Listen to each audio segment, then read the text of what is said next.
नमस्कार मित्रांनो, new India career forum मध्ये आपलं सर्वांचं स्वागत आहे। मानसशास्त्रामध्ये जो काही सिलेबस आपल्याला अभ्यासायचा आहे, या सिलेबस मध्ये काही महत्त्वाच्या प्रमुख संकल्पनांचा उल्लेख आहे। त्या संकल्पनांच्या व्यतिरिक्त क्वेश्चन्स जास्त बाहेर जात नाही, त्यामुळे आपल्याला त्या सिलेबस मधील घटकांवर जर फोकस केला तरी पुरे आहे।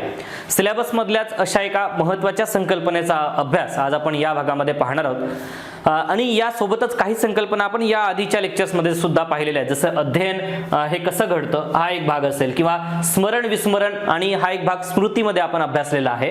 आज आपण या भागामध्ये स्पेशली अवधान या घटकावर फोकस करणार आहोत।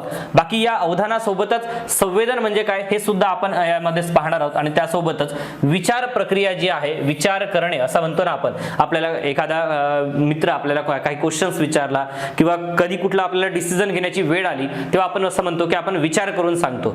तर नक्की विचार करणे म्हणजे नक्की काय आणि विचार प्रक्रियेचे काय घटक आहेत हे सुद्धा आपण या पाठामध्ये अभ्यासणार आहोत। सर्वात महत्त्वाचा जो भाग आहे तो म्हणजे या घटकाला नाव आहे बोधात्मक प्रक्रिया। लक्षात घ्या, काय नाव आहे? बोधात्मक प्रक्रिया।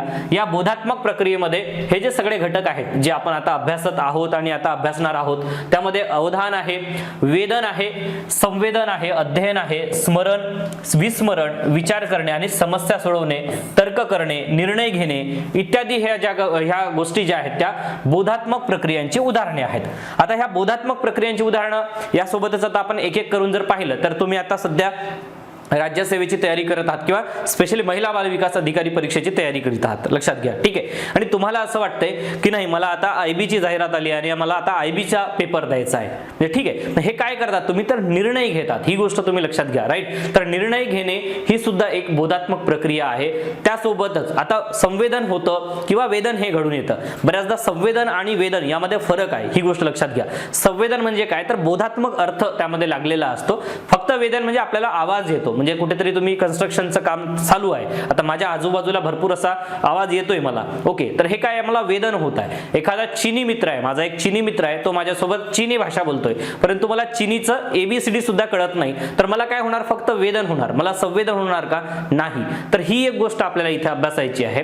दुसरा एक जो महत्त्वाचा भाग आहे की अवधान म्हणजे नक्की काय, तर याची बेसिक उदाहरणं सांगतो। हा जो घटक आहे फारसा अवघड नाहीये, लक्षात घ्या, आणि प्रत्येकच घटकामध्ये क्वेश्चन्स तयार होतील का एक्झाम मध्ये? तर नाही, लक्षात घ्या।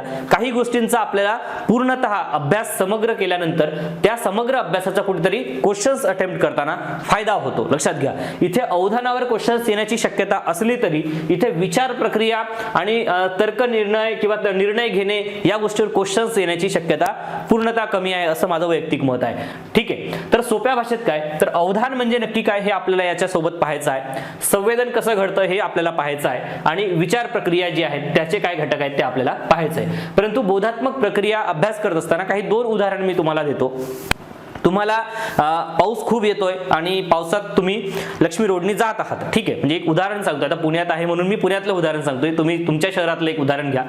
चांगला एक प्रसिद्ध भजेवाला तुम्हाला डोळ्याला दिसला, लगेच वास येतो, असा खमंग वास येतोय आणि तुमचं त्याच्याकडे लक्ष गेलं, लक्षात घ्या। तुम्ही कुठल्या तरी महत्त्वाच्या मीटिंगला जातात, मात्र तो भरपूर पाऊस येतोय, पुण्यात तसा भरपूरच पाऊस येतो, आणि पाऊस येत असताना तुम्हाला भजेवाल्याकडे लक्ष गेलं आणि तुमचा तो वास तुमच्या पर्यंत आल्यामुळे तुमचं लक्ष तिकडे गेलं, तुमचं लक्ष विचलित झालं असं आपण त्याला म्हणूया, किंवा तुमचं अवधान तिकडे गेलं, बरोबर आहे। हा पहिला महत्त्वाचा मुद्दा।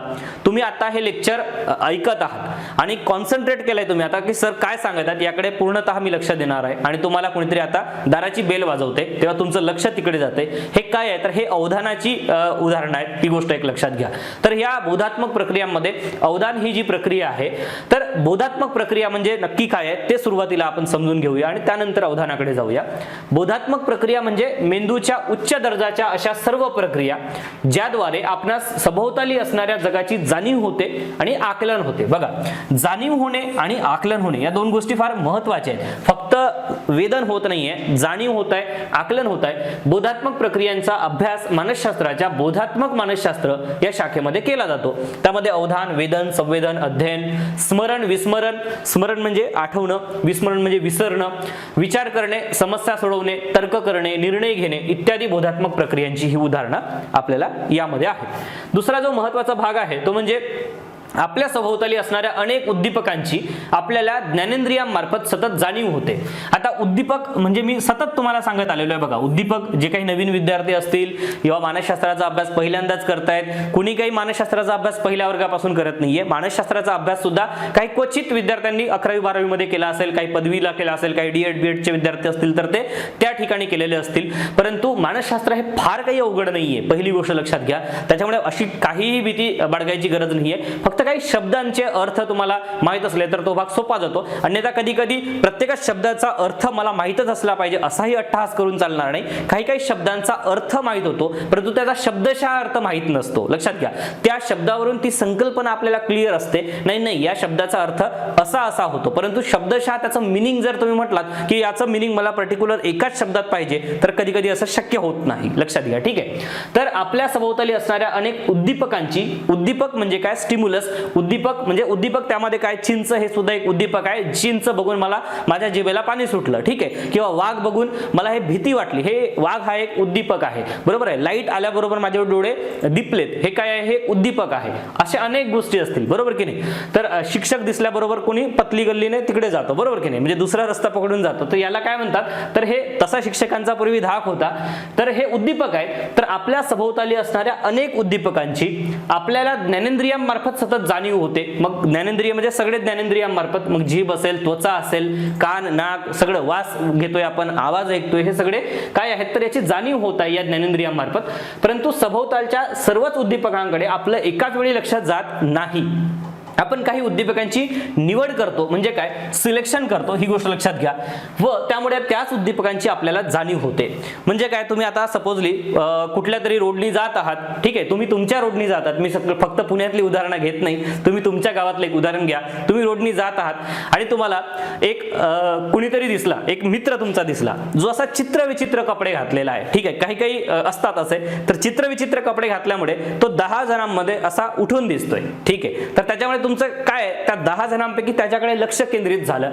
तर अशा पद्धतीचं काय आहे, तर आपण उद्दीपकांची निवड करतो. तुम्ही गार्डन मध्ये कधी फिरायला गेला असाल, गार्डन मध्ये अशा खूप साऱ्या गोष्टी असतात, बरोबर की नाही. कोणी छोटे मुलं खेळत आहेत, कोणी स्त्री आपल्या मुलाला खेळवत आहे, कोणी प्रचंड टेन्शन मध्ये आहेत, कोणी प्रियकर प्रेयसी भांडत आहेत एकमेकांसोबत, असे अनेक उदाहरण आहेत, बरोबर आहे की नाही. मग अशा वेळेस तुम्ही अशा काही विशिष्ट गोष्टींकडेच तुमचं लक्ष जातं आणि मग त्यावर तुम्ही प्रतिक्रिया देता किंवा तुम्ही शांत असता वगैरे. परंतु उद्दीपकांमध्ये काय होतं की उद्दीपक अनेक दिसतात, मात्र त्या उद्दीपकांमधून आपण काहीची निवड करतो व त्यामुळे त्याच उद्दीपकांची आपल्याला जाणीव होत असते. म्हणूनच अवधान ही निवडक प्रक्रिया आहे असं म्हटलं जातं, ठीक आहे. तर अनेक मानसशास्त्रज्ञांनी अवधानासंदर्भात ज्या व्याख्या केलेल्या आहेत त्याच्यापैकी 2 महत्त्वाच्या व्याख्या यामध्ये आपण पाहणार आहोत. एक गिलफोर्डची व्याख्या आहे. गिलफोर्ड काय म्हणतो, जाणीवेच्या क्षेत्रातील वस्तू, व्यक्ती व घटना जाणीवेच्या केंद्रस्थानी आणण्याची मानसिक प्रक्रिया म्हणजे अवधान होय. काय म्हटलंय की जाणीवेच्या क्षेत्रातील वस्तू, व्यक्ती आणि घटना, प्रसंगही असू शकतात, लक्षात घ्या, ठीक आहे. म्हणजे फक्त ह्या वस्तू व्यक्तीच नाही तर प्रसंगही असू शकतात. या जाणीवेच्या केंद्रस्थानी आणण्याची मानसिक प्रक्रिया ही प्रोसेस म्हणजेच काय तर अवधान होय.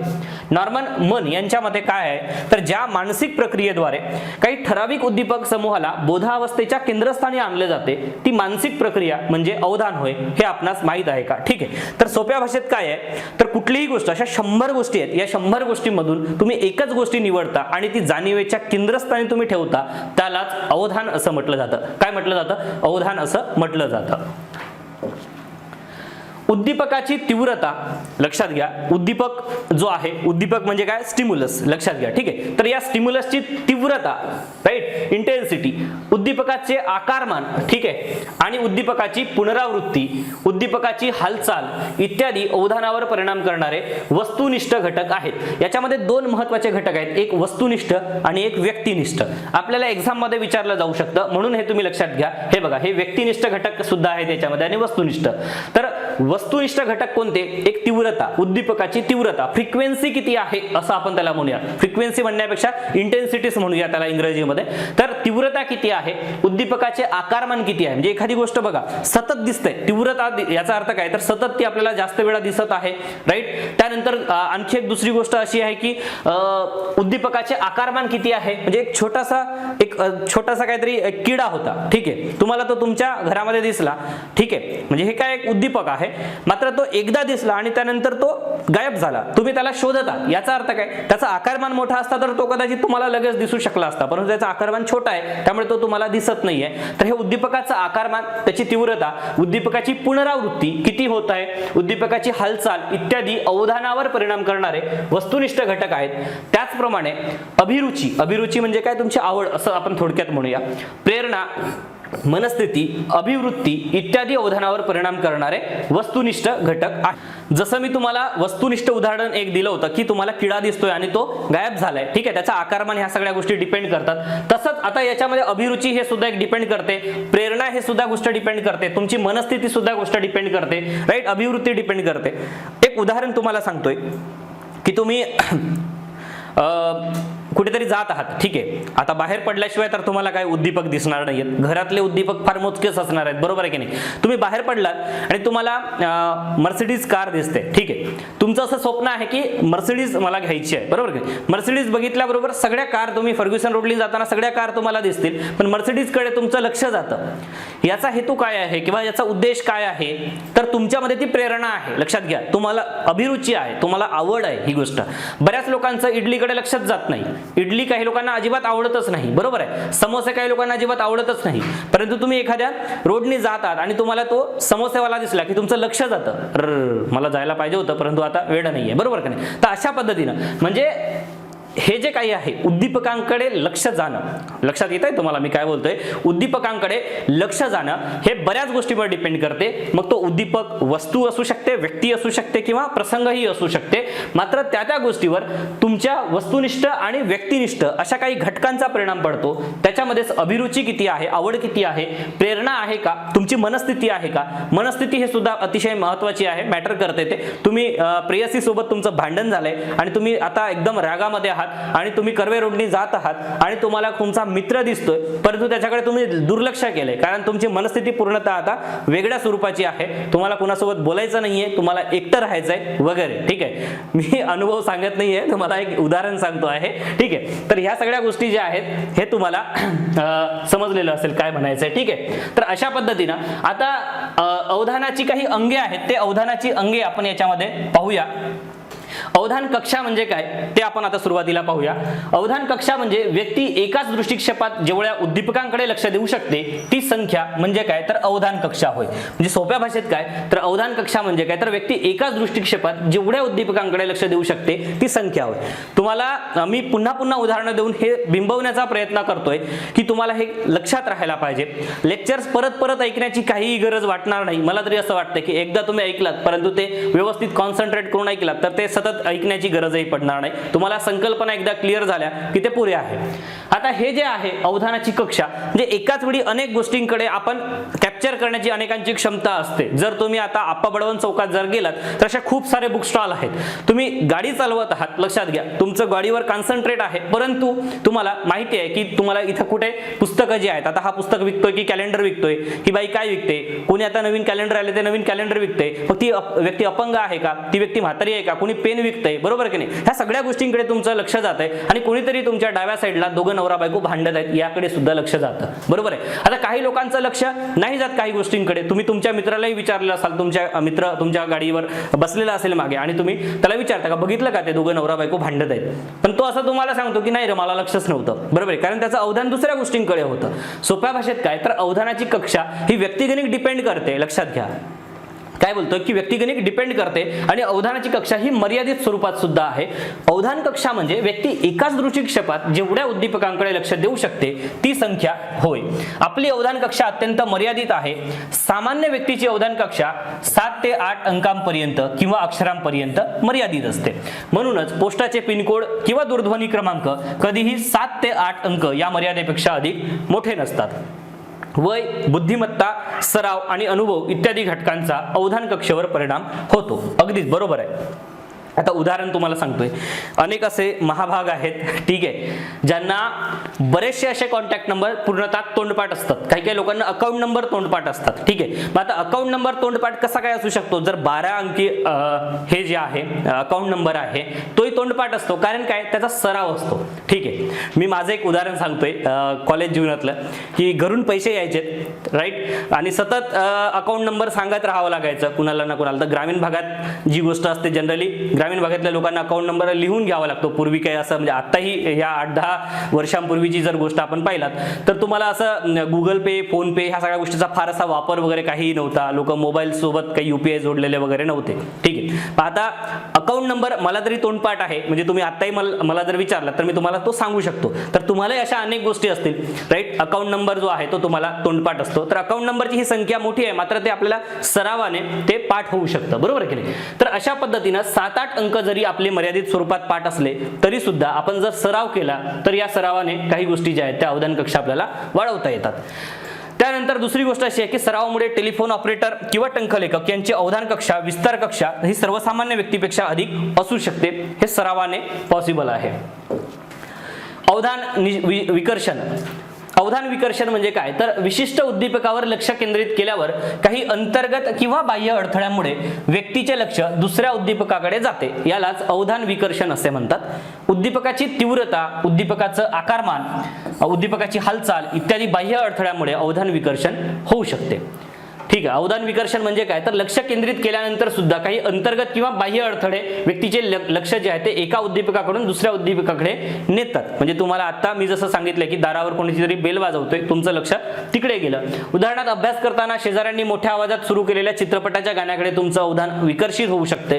काही वेळा बिघडलेली शारीरिक किंवा मानसिक स्थिती, अभिरुचीची कमतरता हा सुद्धा एक महत्त्वाचा भाग आहे. तुम्ही आता मानसशास्त्राचा अभ्यास करताना कधी कधी अभिरुचीची कमतरता असेल तर तुमचं लक्ष नक्की विचलित होणार आहे. म्हणून न्यास इत्यादी अंतर्गत अडथळ्यांनीही सुद्धा अवधान विकर्षण होऊ शकते. उदाहरणार्थ तुमचे पोट दुखत असेल तर तुमचं अवधान विकर्षित होऊ शकतं. म्हणजे शरीरांतर्गत काही बिघाड असतील किंवा बाकीचे काही बाह्य गोष्टी असतील याचा सुद्धा परिणाम अवधानावर नक्की पडतो. अवधान विभाजन म्हणजे काय, तर काही व्यक्ती एकाच वेळी 2 गोष्टी करताना आपण पाहतो. असे अनेक लोक आहेत, लक्षात घ्या. तुम्ही सुद्धा असाल की बरेच लोक अशा अनेक गोष्टी करतात सोबत सोबत, ठीक आहे. उदाहरणार्थ जेवण करणे आणि पेपर वाचणे, तसेच विणकाम करणे व टीव्ही पाहणे. परंतु खऱ्या अर्थाने व्यक्ती एकाच वेळी 2 गोष्टींकडे अवधान देऊ शकत नाही. वरील दोन्ही उदाहरणामध्ये व्यक्ती एक क्रिया यांत्रिक पद्धतीने करत असते व दुसरी क्रियेकडे तिने पूर्ण लक्ष दिलेले असते.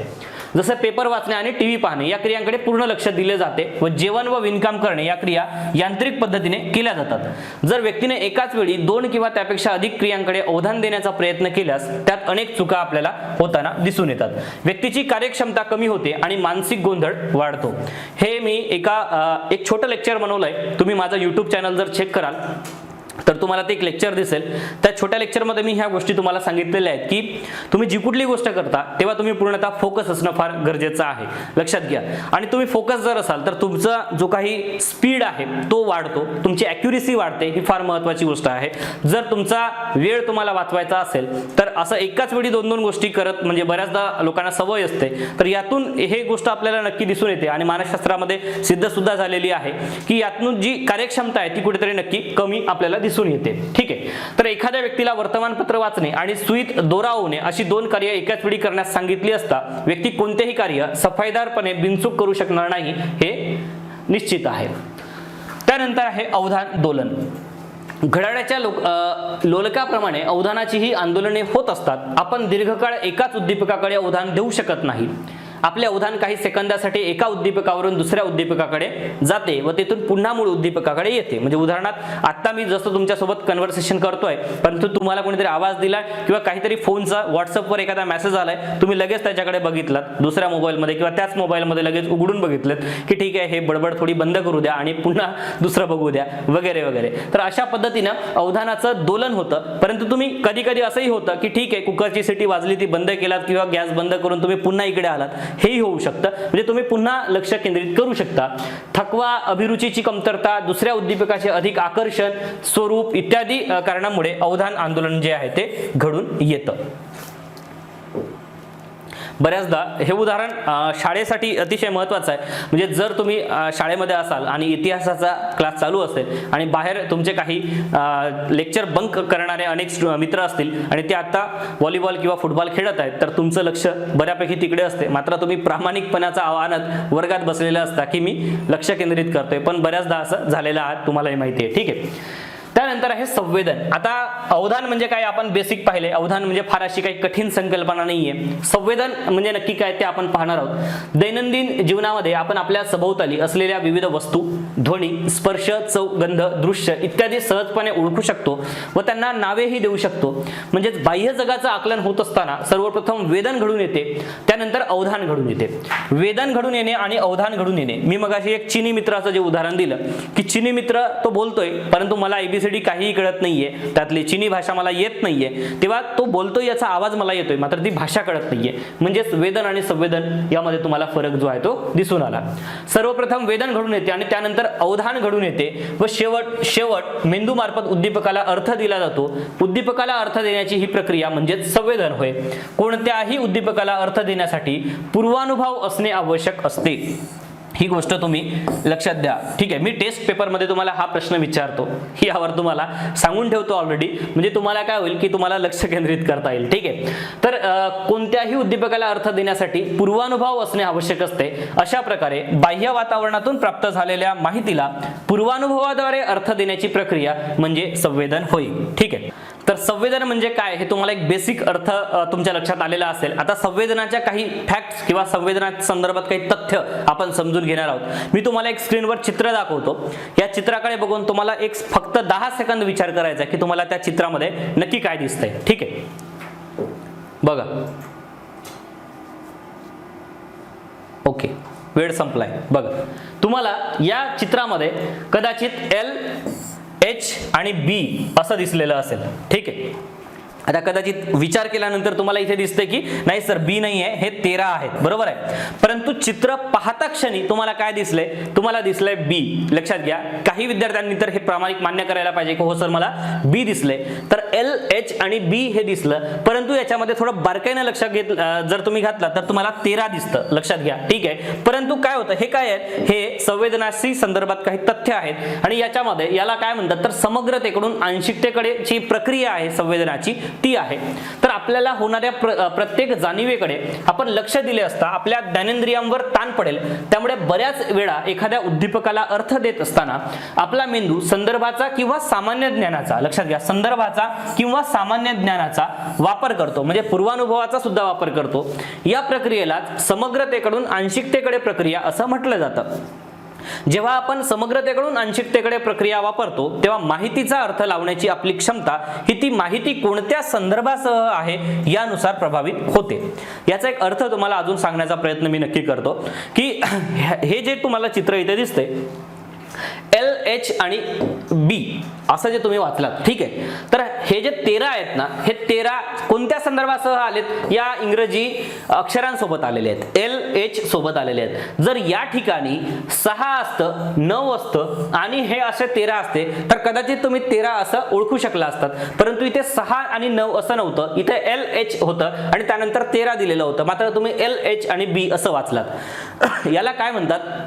याला म्हणतात संदर्भासह होणारं संवेदन. म्हणजे संदर्भ कोणते आहेत तर इथं आहेत इंग्रजी अक्षर. या इंग्रजी अक्षरांसोबत तुम्हाला जे दिसतंय म्हणजे संदर्भ दिसत असल्यामुळे तुम्ही त्याचा अर्थ त्या पद्धतीने घेतलात. त्यालाच समग्रतेकडून आंशिकतेकडे प्रक्रिया, संवेदनाची ही प्रक्रिया आहे असं समजतो. पुन्हा एकदा आता दुसरं एक उदाहरण आपण पाहूया. या चित्रात बघा तुम्हाला काय दिसतंय. या चित्रामध्ये बघा इथे लगेच तुम्ही ओळखू शकलात.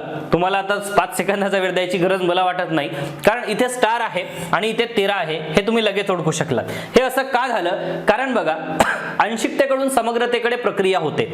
याचा अर्थ काय की बऱ्याच वेळा आपल्या संवेदनाचा अनुभव हा पूर्णपणे ज्ञानेंद्रियांनी ग्रहण केलेल्या माहितीवर अवलंबून असतो. लक्षात घ्या, इथे कुठल्याही प्रकारचे संदर्भ विचारात घेतले जात नाही. ज्ञानेंद्रियांनी ग्रहण केलेल्या माहितीवर पूर्णपणे, हा शब्द महत्वाचा आहे की आपण आपल्या संवेदनाचा जो अनुभव घेतो आहोत हे काय आहे? बघा मी पुन्हा एकदा सिम्प्लिफाईड करतो, माझ्या पद्धतीने जेवढं सिम्प्लिफाईड करता येईल तेवढं मी नेहमीच करत आलेलो आहे. हे जे तुम्हाला चित्र दिसत आहे या चित्रामध्ये तुम्हाला दोन गोष्टी दिसल्यात. पहिला स्टार दिसला, चांदणी दिसली आणि त्याच्यानंतर तुम्हाला हे 13 दिसलं. ठीक आहे. त्यानंतर दुसरी गोष्ट जी आहे, आता इथे आपण काय पाहतो तर बऱ्याच वेळा आपण संवेदनाचा अनुभव हा पूर्णपणे ज्ञानेंद्रियांनी ग्रहण केलेल्या माहितीवर अवलंबून असतो व तो माहितीच्या संदर्भानुसार प्रभावित होत नाही. कारण काय की मागचं जे आपण उदाहरण पाहिलं तिथे बी आणि कुठलं होतं ते एच का काहीतरी उठलं, मला वाटतं बघूया आपण. हे बघा एल आणि एच असे दोन संदर्भ होते, बरोबर आहे. आणि इथे फक्त संदर्भ काय आहे तर इथे स्टार किंवा चांदणी हा संदर्भ आहे. त्याच्यामुळे तुम्हाला संदर्भावर फोकस न करता तुम्हाला डायरेक्ट या 13 या अंकावर फोकस करता आले. परंतु इथे हेच गोष्ट सांगितली आहे की पूर्णपणे ज्ञानेंद्रियांनी ग्रहण केलेल्या माहितीवर अवलंबून असतो, तो माहितीच्या संदर्भावर प्रभावित होत नाही. अशा वेळी आपण बाह्य जगातील उद्दीपकांची सर्वप्रथम माहिती ग्रहण करतो व तिचे मज्जावेगांमध्ये रूपांतर करून किंवा वेदन करतो व त्यानंतर शेवटी तिला अर्थ देण्याचा, संवेदन देण्याचा प्रयत्न करतो. या प्रक्रियेला अंशिकतेकडून समग्रतेकडे प्रक्रिया असं म्हटलं जातं. अंशिकतेकडून समग्रतेकडे ही प्रक्रिया ज्ञानेंद्रियांमार्फत ग्रहण झालेल्या उद्दीपकापासून सुरू होते व मेंदूत त्या उद्दीपकाला अर्थ देण्यापर्यंत कार्यरत राहते.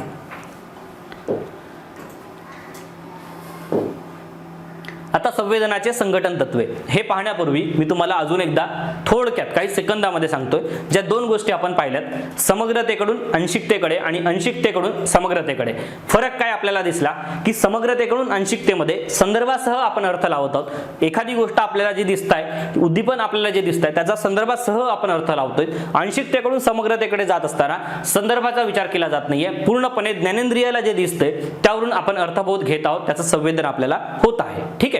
आता आहेत संवेदनाची संघटन तत्वे. जाणीवांना संघटित करून त्यांकडे अर्थपूर्ण संपूर्ण स्वरूपात पाहण्याची मेंदूत क्षमता असते. मेंदूच्या या क्षमतेचा अभ्यास सर्वप्रथम जर्मन मानसशास्त्रज्ञ, हे लक्षात ठेवा हा माणूस जर्मन होता, जर्मन मानसशास्त्रज्ञ मॅक्स वर्दायमर यांनी 1923 मध्ये केला. याला संवेदनाचे संघटन तत्वे असे म्हटले जाते. नाव तुम्हाला परीक्षेमध्ये विचारलं जाऊ शकतं, त्यामुळे लक्षात ठेवा. आता हे चित्र तुम्हाला दिसतंय, या चित्राकडे एकदा बारकाईने लक्ष द्या. तुम्हाला काय दिसतंय? फक्त 5 सेकंद आहेत बघा, 5 सेकंदात बघितलात? ओके, ठीक. तुम्ही काय बघितलात या चित्रामध्ये तर तुम्ही बघितलात की 4-4 चे ग्रुप आहेत असं बघितलात. काय बघितलात? 4-4 चे ग्रुप आहेत असं बघितलात. असं का बघितलात? कारण लक्षात घ्या, कारण ह्या सगळ्या गोष्टी अशा जवळ आपल्याला दिसल्या. परंतु दुसराही दृष्टिकोन याच्यामध्ये होता की असे जे छोटे छोटे टिंब आहेत हे सगळे 8 आहेत. किती आहेत? 8. 2, 4, 6 आणि 8. तुम्हाला हे असं दिसलं का? नाही, 8-8 चे असे 4 लाईन्स दिलेले आहेत. असं दिसलं का? नाही. बघितल्याबरोबर असं दिसलं? नाही, 4-4 आहेत. ठीक आहे, असं दिसलं. तर यालाच काय म्हणतात? याला म्हणतात समीपतेचे तत्व. समीपतेचे तत्व याचा अर्थ काय तर संवेदनाच्या या तत्वानुसार जे उद्दीपक एकमेकांच्या समीप असतात, समीप असणे म्हणजे काय तर जवळ असणे, लक्षात घ्या. ठीक आहे, एकमेकांच्या समीप असतात म्हणजे समीप असतात याचा अर्थ काय? जवळ असतात.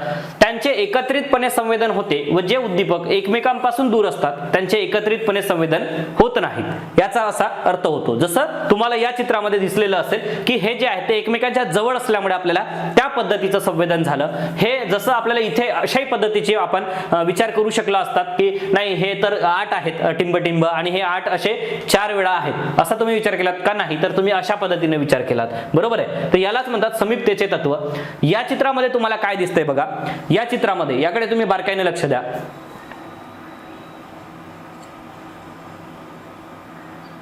तुम्हाला काय दिसलं? तुम्हाला दिसलं टिंब आणि फुली, टिंब फुली. म्हणजे तुम्ही विचार केला असाल की 4 टिंब खाली आहेत आणि 4 फुली खाली आहेत, बरोबर की नाही? अशा पद्धतीनं तर तुम्ही असाही विचार करू शकला असतात की नाही, टिंब आहे फुली आहे, टिंब आहे फुली आहे, टिंब आहे फुली आहे, अशा पद्धतीने विचार करू शकला असतात, बरोबर आहे. तर बऱ्याचदा काय होतं की आपल्याला संवेदन कशा पद्धतीचं घडतं ह्या दोन गोष्टी महत्त्वाच्या असतात. एक म्हणजे समानता आहे का आणि समीपता आहे का. तर समानता असते म्हणजे बघा की संवेदनाच्या या तत्वानुसार जे उद्दीपक समान स्वरूपाचे असतात त्यांचे एकत्रितपणे संवेदन होते व जे उद्दीपक समान स्वरूपाचे नसतात त्यांचे एकत्रित संवेदन होत नाही. हे आपण या उदाहरणामध्ये पाहिलेलं आहे.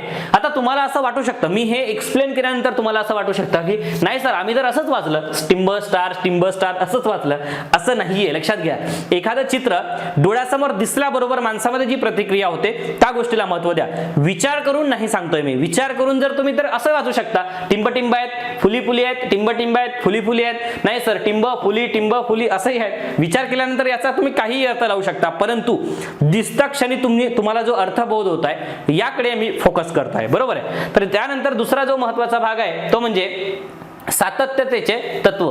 तर हे सुद्धा आपल्या संवेदनामध्ये महत्त्वाचं तत्व आहे. संवेदनाच्या या तत्वानुसार एखाद्या उद्दीपकाचे विशिष्ट दिशेमध्ये सातत्यपूर्ण संवेदन होत आहे. या तत्वानुसार जरी दोन उद्दीपक एकमेकांना छेदून जात असले तरी त्यांचे तुटकपणे संवेदन न होता त्यात सातत्य दिसून येते. याचा अर्थ काय, तुम्हाला हे जर वाचा म्हटलं तर तुम्ही एल असं वाचाल, परंतु इथे तर तशा 2, 3, 4 रेषा तुम्हाला दिसत असतील. बरोबर आहे की नाही. मग अशा 4 रेषा तुम्हाला दिसत आहेत का, नाही, तुम्ही फक्त एल वाचलात. बरोबर आहे की नाही. म्हणजे हे काय होतं की संवेदनाच्या या तत्वानुसार एखाद्या उद्दीपकाचे विशिष्ट दिशेत सातत्यपूर्ण संवेदन होते. या तत्वानुसार जरी दोन उद्दीपक एकमेकांना छेदून जात असले तरी त्यांचे तुटकपणे संवेदन न होता सातत्य त्यातलं आपल्याला दिसून येतं. नेक्स्ट आहे की समावेशन तत्व. समावेशन तत्वामध्ये बघा की इथं काय होतंय, तुम्हाला चित्र दिसतंय, तुम्ही काय बघतायत, याला त्रिकोण म्हणताय तुम्ही आणि याला चौकोन म्हणताय, पण हे चौकोन आणि त्रिकोण आहेत का, तर नाही, कारण हे तुटक आहेत. संवेदनाच्या या तत्वानुसार एखाद्या उद्दीपकाचे स्वरूप अपूर्ण असेल तर त्याचे संवेदन होताना त्या अपूर्ण उद्दीपकाला पूर्ण रूपात मेंदूद्वारे पाहिले जाते. कारण तुम्हाला तशा पद्धतीचा पूर्वानुभव आहे. आपल्या मेंदूद्वारे उद्दीपकातील अपूर्ण जागा भरल्या जातात व अपूर्ण उद्दीपकाला अर्थपूर्ण आकृतीच्या स्वरूपामध्ये पाहिलं जातं. तुम्ही त्याला असं म्हणणार का, नाही सर याच्यामध्ये 3 रेषा दिल्या आहेत, तुटक आहेत, असं म्हणणार आहे का, नाही, पाहिला बरोबर नाही, हे त्रिकोण आहे, हे चौकोन आहे, असं आपण त्याचा अर्थ करतो, कारण तो मेंदू तशा पद्धतीने अर्थ लावतो.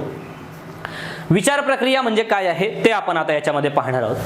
आपण असं म्हणतो ना की भरपूर द्या, थांबा सर मला विचार करू द्या, मी डिसिजन घेतो, विचार करून मग मी विचार करतो वगैरे वगैरे. बरोबर आहे. तर अशा पद्धतीनं तर विचार प्रक्रिया ही अशी मानसिक प्रक्रिया आहे की ज्यात विविध बोधात्मक घटक आणि प्रक्रियांचा वापर होतो आणि ज्यात माहितीचा वापर, समस्या निरसन, तर्क प्रक्रिया आणि निर्णय घेणे इत्यादींचा समावेश होतो. विचार प्रक्रियेतील सर्व मानसिक प्रक्रियांचे विश्लेषण केल्यास असे आढळून येते की विचार प्रक्रिया ही खाजगी आणि अंतर्गत स्वरूपाची आहे. ही गोष्ट लक्षात घ्या. विचार प्रक्रिया ही खाजगी आणि अंतर्गत स्वरूपाची आहे. विचार प्रक्रियेत आपण आपल्या मनात एक जग आपण निर्माण करतो आणि काही कृती प्रत्यक्षात न करता मनातल्या मनात करत असतो. विचार प्रक्रियेतील काही घटक आपल्याला पुढे पाहता येतील. उदाहरणार्थ आता मानसिक प्रतिनिधित्व हे काय आहे, तर विचार प्रक्रियेतले घटक आहेत. आता मानसिक बघा ना, तुम्हाला जर मी असं म्हटलं की तुमच्या डोळ्यामध्ये अशी प्रतिकृती तयार करा, कुणाची प्रतिकृती तयार करा, ठीक आहे, कुठलं एक चित्र तयार करा. सुष्मिता सेनला तुम्ही पाहिलात तर मग सुष्मिता सेनचा फोटो आपल्या डोळ्यासमोर येतो. बरोबर आहे की नाही. उदाहरण तुम्हाला सांगितलं की मानसिक, तुम्ही लगेच चित्र तयार करू नका. मानसिक प्रतिनिधित्व जे आहेत तर थोडं आपण हसत खेळत जाऊया, एकदम असं बोर वाटायला नको, ठीक आहे. मानसिक प्रतिनिधित्व जे आहेत तर याला मेंटल रिप्रेझेंटेशन असं म्हणतात, ठीक आहे. मानसिक प्रतिनिधित्व म्हणजे इंद्रियांप्रमाणे प्रत्यक्षदृष्ट्या हजर नसलेल्या गोष्टींची मानसिक प्रतिमा तयार होणे. मानसिक प्रतिनिधित्व म्हणजे सांकेतिक स्वरूपातील अंतर्गत वेदन होय. तुम्हाला डोळे बंद करून मनात मोराची कल्पना करण्यास सांगितले असता तुम्ही आता करू शकता, मोराचं चित्र डोळ्यात आणू शकता. मोराचा रंगीबेरंगी पिसारा, आकार, विशिष्ट असा आवाज यांसह तुमच्या मनात मोराची प्रतिमा निर्माण होते. हेच मोराचे मानसिक प्रतिनिधित्व किंवा अंतर्गत प्रतिनिधित्व आहे. मानसिक प्रतिनिधित्व ही ज्ञानेंद्रियांद्वारे घेतलेल्या प्रत्यक्ष अनुभवांद्वारे किंवा वर्णनात्मक माहिती, चित्र किंवा चलचित्र इत्यादींद्वारे मिळालेल्या अप्रत्यक्ष अनुभवांद्वारे विकसित होतात. म्हणजे जरी मी तुम्हाला म्हटलं की सुष्मिता सेनचा चेहरा तुमच्या डोळ्यासमोर आणा किंवा चित्र डोळ्यासमोर आणा, तर तुम्ही कदाचित बहुतांश लोक, इव्हन मी सुद्धा सुष्मिता सेनला प्रत्यक्ष पाहिलेलं नाहीये, मात्र अनेक चित्रपट किंवा अनेक OTT प्लॅटफॉर्मवर आपण तिला पाहिलेलं आहात. तुम्हाला माहिती असेल आत्ताच तिची वेब सिरीज येऊन गेली. तर अशा पद्धतीनं हे सगळं आपल्याला डोळ्यासमोर येऊ शकतं. तर एक वेगवेगळे मग चित्र असेल किंवा चलचित्र असेल, याद्वारे आपण अप्रत्यक्ष किंवा प्रत्यक्ष अनुभवाद्वारे हे चित्र जे ते विकसित होतात, यालाच म्हणतात मानसिक प्रतिनिधित्व. तर सर्व प्रकारच्या बोधात्मक प्रक्रियांसाठी मानसिक प्रतिनिधित्व मूलभूत ठरतात. नेक्स्ट असा घटक आहे की संकल्पना. तर जगातील काही विशिष्ट गोष्टींचा समूह दर्शवण्यास मेंदू जे अंतर्गत प्रतिनिधित्व वापरतो त्यास संकल्पना असं म्हटलं जातं. संकल्पनेमध्ये अनुभवलेल्या वेदनांमधील समानता व फरक इत्यादींच्या आधारे काही कल्पना तयार करणे याचा समावेश होतो. उदाहरण इथे दिलेलंच आहे. एखादा मुलगा गायीचं मानसिक प्रतिनिधित्व विकसित करतो. त्यानंतर 4 पाय, डोके, शरीर, शेपूट आणि शिंग अशा पद्धतीचा प्राणी ही गाय आहे किंवा गाय अशी तो गायीबद्दलची कल्पना करू लागतो. म्हणजेच तो गायीची संकल्पना विकसित करतो असं आपण त्याला म्हणूया. सर्व प्रकारच्या बोधात्मक प्रक्रियांसाठी संकल्पना मूलभूत ठरतात आणि विविध संकल्पनांचे जटिल संयोजन होऊन आकृतीबंध तयार होतो. म्हणजे जर तुम्हाला मी असं म्हटलं की तुम्ही काय करा, एक जंगल आहे, या जंगलामध्ये गायी चरत आहेत, ठीक आहे, असं एक चित्र तयार करा असं मी तुम्हाला सांगितलं. मग तुम्ही काय करणार, जंगल आहे याचा अर्थ ऑब्वियस गोष्ट आहे की तिथलं वातावरण तशा पद्धतीचं तुम्ही निर्माण करणार. जर तुम्ही कलर वापरत असतील तर कलर, पेन्सिलचा वापर करत असाल तर पेन्सिल, त्या पद्धतीचे. काही झाडं असतील, काही झाडं पडलेली असतील, असा पायवाटेचा रस्ता असेल, राईट, त्याच्यासोबत 1-2 गायी असतील, काही वासरं असतील, अशा पद्धतीची हे संकल्पना जी आहे ती तुमच्या डोक्यामध्ये तयार झाली.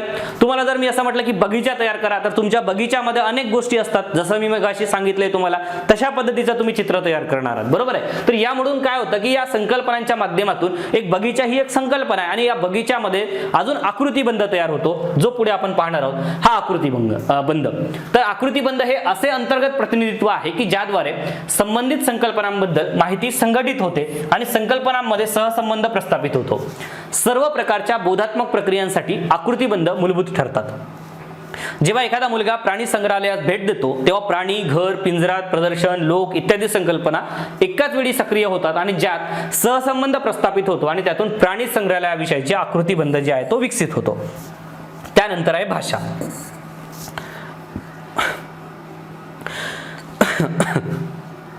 भाषा ही प्रतीकांची एक प्रणाली आहे. मानसिक प्रतिनिधित्व, संकल्पना आणि आकृतीबंध यांना भाषेद्वारे सुयोग्य पद्धतीने मांडता येतात. उदाहरणार्थ मांजर हा शब्द वास्तव मांजरीसाठी वापरला जातो, म्हणून मांजर हा शब्द मांजरीसाठीचं प्रतीक ठरते. भाषेचा वापर करून विचार करणे हे मानवाच्या विचार प्रक्रियेचे खास वेगळे वैशिष्ट्य आहे. भाषेशिवाय आपण एखाद्या गोष्टीचा विचार करू शकत नाही, हा सुद्धा एक महत्त्वाचा भाग आहे. जसं एखाद्या गोष्टीचा विचार करण्यासाठी, जसं बॉटल ही काय आहे, बॉटल हे शब्द आहे आणि हा एक, बरोबर का नाही, म्हणजे इंग्रजी शब्द आहे, बरोबर की नाही, बॉटल हा एक इंग्रजी शब्द आहे. मग या बॉटल मध्ये जर आपण विचार जर केलं, ठीक आहे, तर मग आपल्याला तो शब्द आहे म्हणजे ती भाषा आहे. या भाषेचा वापर करून मग आपण एक चित्र डोळ्यासमोर आणू शकतोय, बरोबर आहे. दार आहे, लाईट आहे, हे सगळे शब्द जे आहेत, किंवा एखादा प्राणी, वाघ घ्या, तर हे काय, तर हे आहेत विचार प्रक्रियेचे घटक आहेत. ही गोष्ट लक्षात घ्या, ठीक आहे. आता आपण करूया विचारांचे प्रकार. म्हणजे विचारांचे प्रकार नक्की काय आहेत हा एक भाग आपण याच्यामध्ये पाहूया. पहिला जो प्रकार आहे, ठीक आहे, विचारांच्या प्रकारामध्ये एक समस्या परिहार. तर जीवनामध्ये उद्भवलेल्या समस्यांवर उपाय शोधण्याची प्रक्रिया म्हणजे समस्या परिहार होय. समस्या परिहार म्हणजे काय, तर जीवनात उद्भवलेल्या समस्यांवर उपाय शोधण्याची प्रक्रिया म्हणजे समस्या परिहार. समस्या परिहार हा विचारांचा एक प्रकार आहे. समस्या परिहारातील पायऱ्या, नंबर 1 पायरी आहे समस्या ओळखणे, ठीक आहे. तर या अवस्थेमध्ये आपण समस्या ओळखणे आणि ती व्यवस्थित मांडणे आवश्यक असते आणि हे जर आपल्याला आलं नाही तर समस्या सुटणे शक्य होत नाही. उदाहरणार्थ जर एखादं बाळ पोटदुखीमुळे रडत आहे परंतु त्याच्या आईने बाळ भूक लागल्यामुळे रडत आहे असा अंदाज केला तर समस्या ओळखण्यामध्ये चूक झाल्यामुळे समस्या सुटणार नाही. कुठलीही गोष्ट घ्या, हे उदाहरण आहे. हे सगळं तुमच्यासाठी नवीन असलं तरी सुद्धा हा थेरॉटिकल पोर्शन असल्यामुळे ह्या गोष्टी आहेत आणि हा मानसशास्त्राचा एक भाग आहे. विचार ही एक प्रक्रिया आहे आणि या विचाराच्या प्रक्रियेमध्ये विचाराचे जे प्रकार पडतात या प्रकारामधला पहिला प्रकार आहे समस्या परिहार. या समस्या परिहाराच्या ज्या काही पायऱ्या आहेत या आपण पाहत आहोत. त्यातली पहिली पायरी आहे समस्या ओळखणे, ठीक आहे. त्यानंतर दुसरी पायरी आहे पर्याय शोधणे, ठीक आहे, पर्यायी उपाय शोधणे असं आपण त्याला म्हणूया, ठीक आहे. या पर्यायी उपाय शोधण्यामध्ये काय, तर प्रत्येक समस्येसाठी निरनिराळे उपाय असतात. काही प्रभावी ठरतात तर काही निष्फळ ठरतात. समस्येचे निराकरण करण्याच्या या पायरीवर आपण त्या समस्येचे निराकरण करू शकणाऱ्या सर्व संभाव्य उपायांचा शोध घेण्याचा प्रयत्न करतो. उदाहरणार्थ एखाद्या व्यक्तीला डोकेदुखीचा खूप त्रास होत असेल तर तो आराम करणे, संगीत ऐकणे, ध्यान करणे वगैरे किंवा फेरफटका मारून येणे विचार करू शकतो. तो पर्यायी उपाय शोधतो, राईट. हे झालं दुसरं. त्यानंतर तिसरं आहे की एखादा पर्याय निवडणे. मग ही समस्या परिहाराची तिसरी पायरी असते. यामध्ये अनेक पर्यायामधून एक तर्कनिष्ठ पर्याय निवडला जातो, ठीक आहे. आता ह्यामध्ये तर्कनिष्ठ कसं आहे की व्यक्तीची तर्कसंगत क्षमता त्याला समस्या अधिक वास्तविकतेने सोडवण्यास मदत करते. उदाहरणार्थ या आधी आलेल्या डोकेदुखीचा त्रास ध्यान धरल्यामुळे किंवा ध्यान केल्यामुळे कमी झाला असेल तर त्यावेळेस तू व्यक्ती जी आहे ती त्याच पर्यायाची निवड जनरली करत असतो. म्हणजे तुम्हाला खूप टेन्शन आले आणि तुम्ही काय केलात तर तुम्ही विश्वास नांगरे पाटलाचं भाषण ऐकलात. उदाहरण सांगतोय मी तुम्हाला, ठीक आहे. जनरली लायब्ररीमध्ये असं चित्र दिसून येतं म्हणून तुम्हाला सांगतोय. तर मग अशा वेळेस काय होतं की तुम्हाला माहित आहे की मागच्या शनिवारी मला हे असंच झालेलं होतं आणि या शनिवारी मला हे असंच झालंय. मग मी आता मागच्या शनिवारी भरत आंधळे सरांचं ऐकलंय तर मग या शनिवारी विश्वास नांगरे पाटलाचं ऐकू दे. किंवा कधी कधी काय होतं, नाही मला विश्वास नांगरे पाटलाचं नाही, मला भरत आंधळे सरांचं भाषण ऐकायचं आहे, असं असू शकतं. ठीक आहे. तर हे सगळं झालं. पर्यायाची अंमलबजावणी करून पाठपुरावा करणे. तर याच्यामध्ये समस्या परिहार करण्यातील ही शेवटची पायरी आहे आणि यामध्ये आपण प्रत्यक्षात एखाद्या पर्यायाची अंमलबजावणी करतो आणि त्याद्वारे समस्येचं निराकरण करण्यात मदत झाली की नाही याचे मूल्यमापन करतो. म्हणजे तुम्ही चेक करता की मला हे सगळं बरोबर झालं की नाही.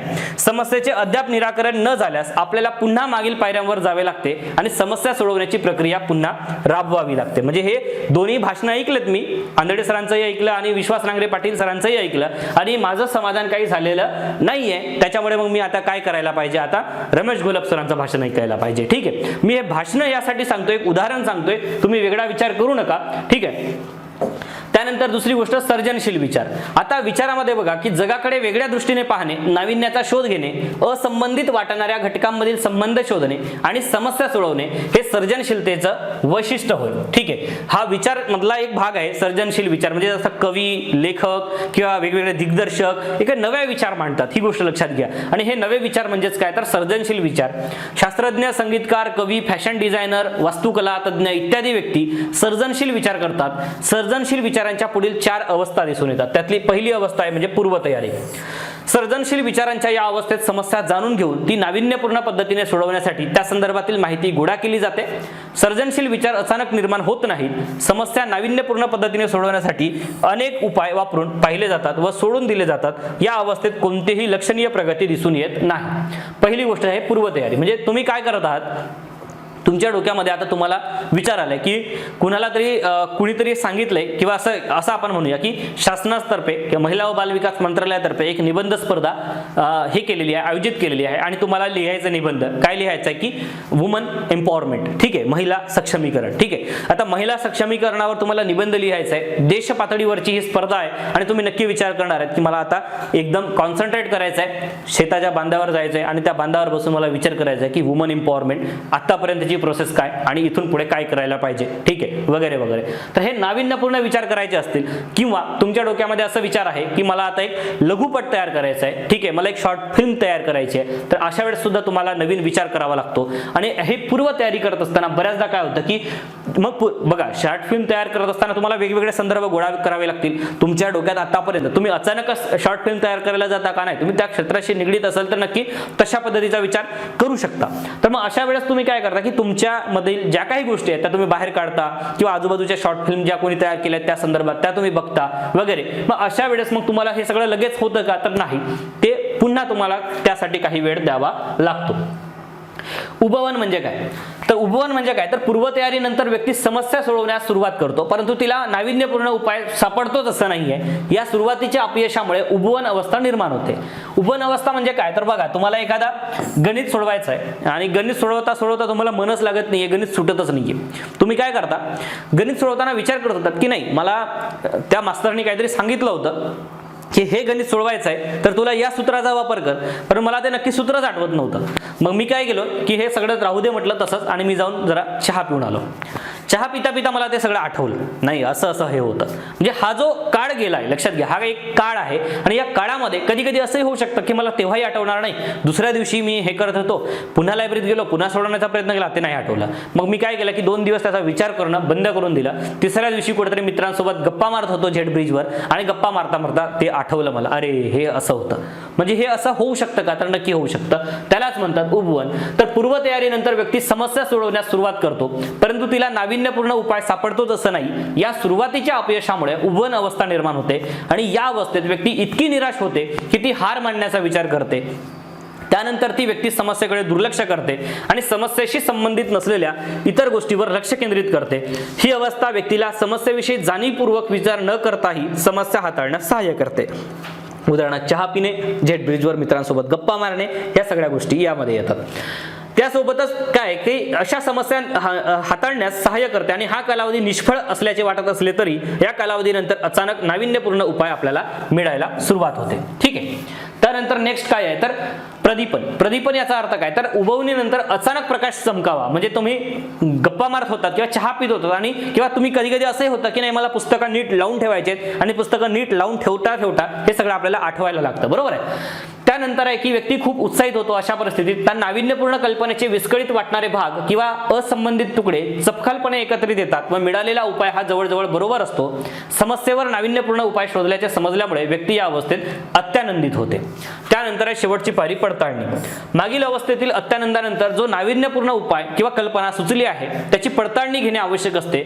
बऱ्याच वेळा नाविन्यपूर्ण उपायात केवळ काही किरकोळ बदल अपेक्षित असतात, परंतु क्वचित प्रसंगी पूर्वतयारी ते पडताळणी ही प्रक्रिया आयुष्यभरासाठी सुरू होते. तर अशा पद्धतीने हे सगळं आपण पाहिलं की विचार प्रक्रियेमध्ये असं विशेष काही दम नाहीये जे काही क्वेश्चन्स तयार होऊ शकतात, परंतु तुम्हाला सांगतोय की आकलन किंवा हे जे आहे अवधान जे आहे हे आपल्यासाठी महत्त्वाचं होतं. अवधान म्हणजे नक्की काय, संवेदन हे सुद्धा महत्त्वाचं होतं. त्यानंतर आपण विचार प्रक्रिया आणि विचार प्रक्रियेचे घटक याच्यामध्ये पाहिले. ठीक आहे. तर हा सगळा जो भाग आपण पाहतो हा तुमच्याशी निगडीत आहे, आमच्याशी सर्वांशी निगडीत आहे. मानसशास्त्र म्हणजे कुठलं तरी एक वेगळं आगळं वेगळं चीनमधून, जपानमधून, नेपाळमधून आयात केलेलं शास्त्र नाहीये. ते प्रत्येक व्यक्तीच्या मनाशी, आपल्या शरीराशी, आपल्या बुद्धिमत्तेशी निगडीत आहे. त्याच्यामुळे याला स्वतः जवळ घेऊन बघा, तुम्हाला हळूहळू समजायला लागेल. ठीक आहे. आणि यावरचे जे काही MCQs आपण जे काही टेस्ट पेपरच्या माध्यमातून घेऊ पुढे, तेव्हा तुम्हाला या गोष्टी रिमाइंड व्हायला लागतील. ठीक आहे. भेटूया आपण नेक्स्ट लेक्चरमध्ये. धन्यवाद.